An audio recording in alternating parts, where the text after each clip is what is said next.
How's it going? This is episode 3 of Project Bricknose. We are working on completing the axles in this one. So first things first, we're going to do some ball joint greasing. So I picked up some Lucas Oil Red and Tacky, throw that in the ball joints. And we're going to be putting together the spindles on. I got the new spindle bearings in there and greased up. For those, they're kind of a pain in the butt to pull out. They have a spindle puller tool that you can go buy. I tried using my 2-prong puller and flipping the teeth around so it pulls the outside, and I couldn't get it. So I ended up taking a chisel and just breaking that bearing apart and taking it out piece by piece, which worked all right. You just gotta be careful not to score the sides of the bearing race. So I got those done. I got my U-joints pressed in, as you can see there. Brand new U-joints from Yukon. These are, I believe these are Spicer U-joints. So took apart the axle shafts, cleaned everything off the wire wheel, and then I painted it. And then I'm starting the assembly process on these, but I gotta tear it all apart so I can get to those ball joints and grease those. So I'm gonna go ahead and pull these out one at a time, grease the ball joints, and then when I throw them back in, I'll talk to you guys about these seals. So the Yukon ball joints come with grease zerks, and they also come with these little plug caps. So on the HP44, we can use grease zerks on the bottom, and we have to put them in on the top when we're greasing. But once we're full with grease on the top, we have to pull that grease zerk out and put one of those plug caps in, or else you're gonna have clearance issues with your axle shafts. So I'm gonna go ahead, and I got my grease gun all loaded up. I'm gonna go ahead and prime this, and then I'm gonna go ahead and squirt grease into all 4 ball joints. And I'll probably end up just taking all the grease zerks out and replacing them with the caps, just because they provide a little better ground clearance and they're a little stronger, so I don't have to worry about my knuckles hitting rocks or anything and shearing that grease zerk off. All right, so for your axle shafts, you have this seal right here. This will come in your spindle bearing kit. You have this seal, and that flat side goes against the flange on your axle shaft, so you should have a cone side on the back. And then you'll have a plastic washer. This one does not matter what direction you go in, so just slip that on. And you can go ahead and throw your whole axle shaft in the axle carefully, because there is that seal in there with that spring. So we don't want to be pounding against that seal, or else your spring could risk falling off. So I'm gonna go ahead and throw my axle shafts in. And then once my axle shafts are in, I'm gonna go out, clean these off, paint them. We can install the caliper mounts, and after the caliper mounts go in, our spindles go in. If you have dust covers, or if you are running dust covers, your dust covers go between your caliper mounts and your spindles, so don't forget to put those in there. I will not be running dust covers on my axles, so I'm not worrying about that. All right, I got the brake caliper mounts painted up. Now, when you're putting these on, you gotta pay attention. This one has an R for right, and this one has an L for left. So they are, in fact, directional. You gotta make sure you put them on the right side. So your left is your driver's side, your right is your passenger side. It's as if you're facing it from the back. And for reference, this threaded hole right here is going to be on the bottom. And then you can see they kind of bend over in the end. So you want to make sure that they are on the right way, because you can turn them around and the calipers will still be in the back, but they'll be pushed out too far. So you want to make sure they're pushing in towards the axle. Your caliper should be sitting on the upper rear of your axle. Once we get those in, both sides, we can slide our spindles over, and then we can tighten them down. These spindles are not different for the left and the right, but as you can see, there's a bigger gap there and a bigger gap on the top. So when you throw them on, it's gonna go on that way. And you should have a third hole in the bottom because these are a 5 stud design. So I'm gonna go ahead, get these pressed in, just a little bit of force with a rubber mallet, and then I'll go ahead and get the nuts put on. Before I do that though, good time to show you that seal in there is gonna cup into that groove. And that's what's gonna keep your spindle bearing nice and clean from the backside. So there it is, that's all bolted together. Now there are camber shims, as you can see, the bottom here is thicker than the top. And that will basically, depending on how you put that shim in there, it'll bring your camber in or out. And that's how you adjust your camber on these axles. I'm not worrying about my camber. If I go get an alignment and it's really bad, then I might take it apart, but it being a solid axle, and this is just, you know, a weekend off-road rig, it's spending all its life off-road, or maybe driving from trailhead to trailhead. So I'm not worrying about it. As long as my toe is good and it drives relatively straight down the road, I'm happy. So I did not put any of these in there, so don't leave any comments saying that I'm forgetting to put these, because I did not put them on purpose. So I'm gonna run down to the auto parts store. I'm short a couple nuts for the other side, so I'm gonna grab a couple of those, and then while I'm down there, I'm gonna grab the remainder of the nuts for my 9-inch housing and the lock washers for that. All right, so I got the missing hardware put on there. I got all the missing hardware put on there. And my steering kit and panhard kit came in from Rough Stuff. Not Rough Country. We don't use Rough Country stuff. But here's all the Heim joints, my offset spacers, got some bolts. Then there's for the panhard bar. I believe we're going to be using this one, which is mounting to the frame. This one is supposed to mount to your axle tube, but my axle already has panhard mount on it, so we don't need to use that. So I got all my bars. I believe these two are for my steering, and this one's for my panhard. I'm going to double check though. I'm not doing this yet. I just got all the stuff in. I might get my cross link put in because I can measure that. They were running a sale when I ordered all the stuff, so it came with free alignment tabs. So basically the way these work is once your axles are fully built, you bolt that where your tires go, and then you run a tape measure across on both sides, and then you can get your tires perfectly parallel. So that's a really good start before you get in alignment. So if you do not know how to pack wheel bearings, I will be showing you how to pack them here in this video. It's not too hard to do, it's just very messy, so you want to make sure you have your gloves and some towels around.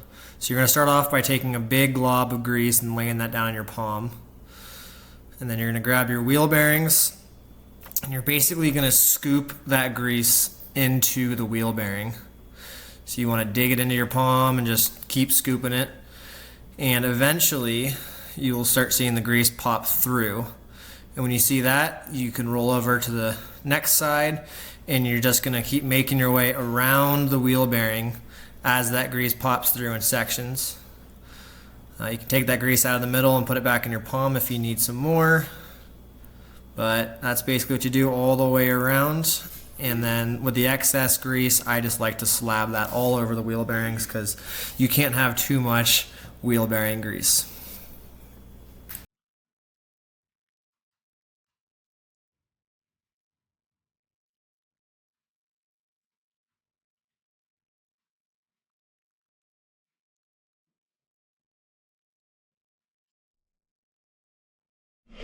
Alright, so once you have your wheel bearings packed, you're going to throw your inner wheel bearing in, and then you're going to pound the seal in. And then you can go ahead and slide it on your spindle, and then you're going to throw your outer wheel bearing in, and then you can throw your first spindle nut on. So what you're gonna wanna do is when you're torquing your inner nut, you're gonna wanna torque it down to 50 foot-pounds while you're spinning it, and then back it off a quarter turn. And if it's loose and there's play in this assembly, then you're gonna wanna hand tight it until it's loose, or sorry, hand tight it until it's snug. And then you're gonna throw your spacer in, one of these, and make sure that that notch lines up with your groove. And then you're gonna throw your top one on and torque that one down to 50 foot-pounds. I wanna make a note that your spindle nuts are different. One of them has a nipple on them. So when you're putting them in, make sure you put the one with the nipple on it first, and that nipple faces out, and then torque it down to 50 foot-pounds while spinning, back it off a quarter turn, and then you're gonna put the spacer on. That spacer has a nipple on it as well. That nipple faces in a groove on the spindle, and then the nipple that's on the spindle nut has to go in one of the holes in your spacer. So you gotta move your spindle nut, tighten it and loosen it to line up with the closest hole. Make sure there's no play in that.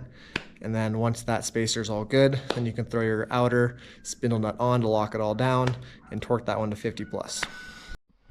Now we're gonna go ahead and put our locking hubs on. I went ahead and did this side because I've never done these before. Not the Yukon ones at least, but they're pretty straightforward. They're just like any other hub. So we'll go ahead and do that. All right, the first thing you wanna do is put your spring retainer in there.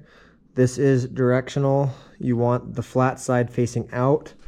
So we're gonna go ahead and throw it in this way. Make sure that goes all the way to the back. And now we're gonna throw a rubber glove on. We're gonna have to make sure that these two pieces are greased up really good. And then we're also gonna go ahead and grease these pieces as well. Just grease everything beforehand. We're gonna grease this as well. And we're gonna throw grease on all of our splines in here. All right, so next we can go ahead and throw our spacer in there. This one just goes over the axle shaft right there. And then we're gonna get our spring thrown in. Okay, next what we're gonna do is take this piece. We have a groove back there, and that is gonna house the spring, so it's gonna go on this way. We're gonna put it onto the axle shaft, and then we need to turn our rotor and hub assembly so that all our splines match up. And then once we get it pressed all the way back, there's a groove on our axle shaft. You can kind of see it right there. We're gonna get it so that groove is exposed, and then we have to put this C-clip on. So I'm not gonna be able to do that with one hand while filming. So I'm gonna go ahead and do that, and then I'll come back to you. So we got all that stuff in, the C-clip is on. Next thing, we're gonna wanna take these two pieces, slide them in there, and then we're gonna have to get this C-clip in, which the best way I found to do it is you take one end, shove it up in the hole, and then just work it around with your finger. You'll get the whole thing into that groove. So the last thing you want to do is put your hub lockouts on.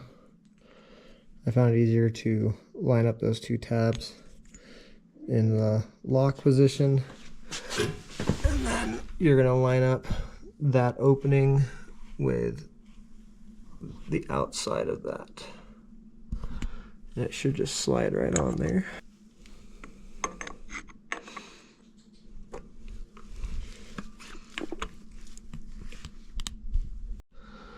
So I put the locking hub on, but as you can see, the arrow's in the wrong spot. It still functions. So I just gotta take it off, turn that around so the arrow's in the right spot, and then put it back on. All right, I just got some more parts in from James Duff. These are the axle side brake line kit, and then some U-bolts for the rear axle. So I'm gonna go ahead and get these thrown on. Now, when you're doing these, you wanna throw thread tape on these. So this vent hose, this vent port, I guess, I already threw thread tape on and installed it. This bolt hole goes all the way through to the diff. So you want to throw some thread tape on there so you don't have any leaking in, so water won't leak into it. Same thing with your rear vent hose. Throw some thread tape on that when you install it.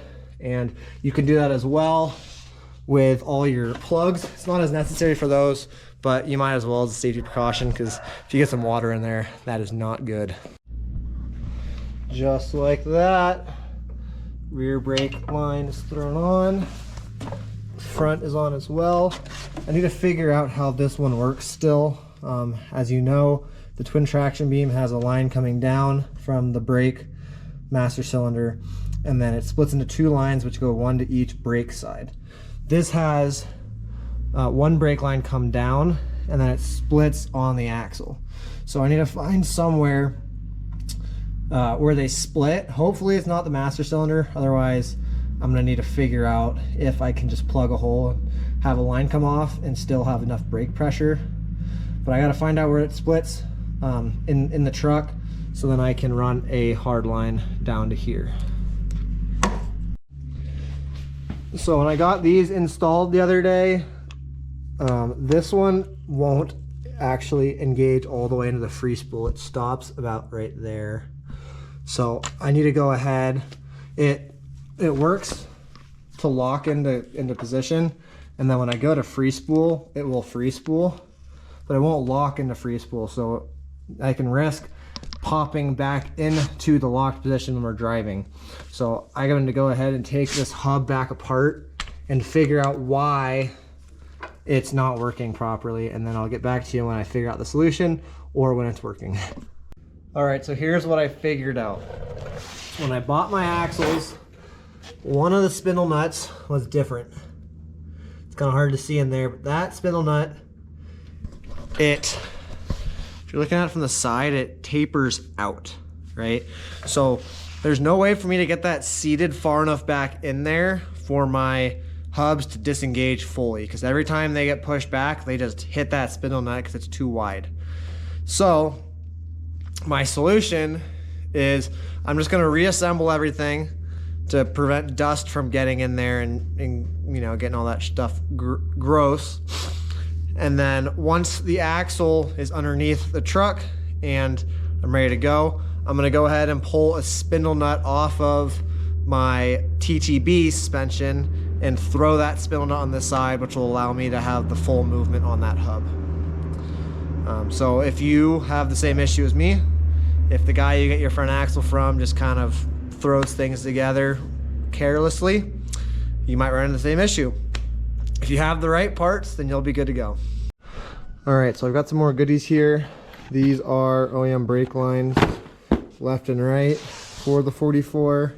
I got pads and I got new calipers.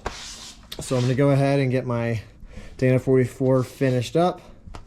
And then once that's done, I'm gonna clean the shop out because it is a train wreck in here. So I'll get that cleaned out. All my James Duff parts came in for the axle swap. So we can go ahead and open those up and look at them. That will be another video doing the actual swap once I get all my parts for my 9-inch. Because I'm still waiting on the disc brake kit to come in so I can finish this up and make hard lines for it. So let's go ahead and open up these parts and get everything put on. So the first step is going to be cleaning all the grease and oil and gunk off of these rotors. So I'm just going to take some brake cleaner, throw it on a rag, and wipe off both sides pretty good. Alright, so the way that this caliper goes on is you're going to want to put all your new brake pads in, and then you're going to slide it in your groove, just like that. And then you're going to take these two pieces right here. This spring goes over the top just like that, and it just rests there. And then you're going to push this up. This is going to slide in at the bottom of your caliper, and you're going to want to get it all the way over until you can get your bolt into that hole. And they come with your new bolts. So this will feed in there, and that'll lock everything down. So I'm going to go ahead and do that. I'll show you what it looks like when it's done. Alright, so there it is. And I'm going to go ahead and tighten this bolt down. Basically what this is going to allow is your caliper can free float, and it can shift side to side on this mount. So when you hit the brakes, it'll pull this pad over while pushing that pad in. It's an interesting design, but yeah, it took a little bit of force to get this bad boy in. I don't know if it was because of this being a brand new caliper and me painting the mounts for it, but that is normal. Every other person I've talked to said that they had to pound these in with a hammer. So I'm gonna go ahead and get that one tightened up, and we can do the other side. Take note when you are tightening these bolts down, they have that cone on the bottom, so they won't necessarily go all the way tight, and if you do them too tight, they will snap. So just tighten them down until they're bottomed out, and there should allow a little bit of movement for this plate to go back and forth. So that's what that looks like. As you can see, there is a gap around it, but it is bottomed out, so we're good to go. Now I'm going to throw brake lines on. All right, so I'm going to do the other side. Since this side is a bent hard line, I'm going to start on the hard line side so that my orientation is correct and I don't have any weird binding or anything when it comes to putting the caliper side on. So go ahead. I put these in here just for now because I thought I was going to have to make my own hard lines, but nope. So I'm going to take these out, put that one in, and then we'll go from there. So I have that one threaded in there loosely, and then I put it into the hardline holds. Now I'm gonna slap the bolts onto this and bolt it in. I will make the note, because common sense ain't so common anymore. You get 2 of these copper washers. One goes on each side of this block. So don't double stack them on one side. And then every time you change brakes, you need to replace these washers. These are crush washers. So I got a set in my hardline kit, and my caliper kit came with a set. So I always hold on to the extra ones if I have extra. I don't throw them away just because they're handy to have around. All right, so there's that. I got those tightened up. I got both of those ones tightened up, and then that one tightened up. These don't need to be super tight. You don't need to hit them with a breaker bar or anything. They just need to be tight enough to where they don't leak. So I tightened them up pretty good, and then when I go ahead and bleed my brakes, I'm going to check all my connections for leaks. If I have any, I'll tighten them up. Might need to add some thread tape or something, but normally we're pretty good. So there's that. All right, thank you guys for watching this video on finishing up my HP Dana 44. We have a ton of parts to put on, so it's going to be an exciting next couple months. Here's the truck. She's just been sitting full of garbage. I gotta take her down to the dump. But my plan is, these ones have soft lines coming down. These brick noses have soft lines coming down to each caliper, and it's that way on both sides. So they basically have one main hard line coming down here. This is from the master cylinder, and then this soft line splits into a T. So on the back side, you have another soft line, or sorry, hard line there, which runs across your support back there. Can you see it right there? That's your hard line going to the other side. And then if we go around to the other side, we have it coming out, and then there's another soft line. I did all this in high school, and obviously it's not perfect.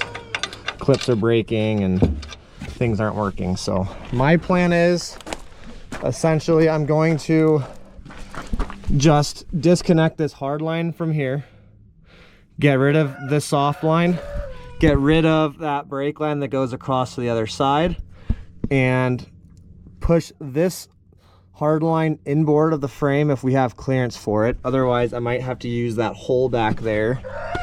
And then that hard line is going to meet up with the soft line on this frame, or this axle. So we have this soft line coming up, and we have our fitting there. So I'll just get a connector to connect those two hardline fittings together, and then we should be good to go with our brake system. That was one of my bigger concerns, was figuring out the brake system on this truck, just because the twin traction beam is kind of weird, and in terms of, like, it has those two soft lines in the splitter, whereas the solid axles have hard lines on the axle tubes and a splitter in the middle. So we should be good to go there. Fingers crossed. When we do the actual front axle swap, we'll know for sure if we're good to go. The thing I forgot to mention too is when you guys are putting your calipers on, make sure you check inside of both your bleeder port and your banjo bolt port, because sometimes they get casting material in there and it won't bleed right and it won't work right if it's too tight. So just make sure that that's all good and clean and ready to go. Otherwise you might need to go exchange it for a new one. So that's all for this video. So thanks for watching, and we'll catch you on the next one.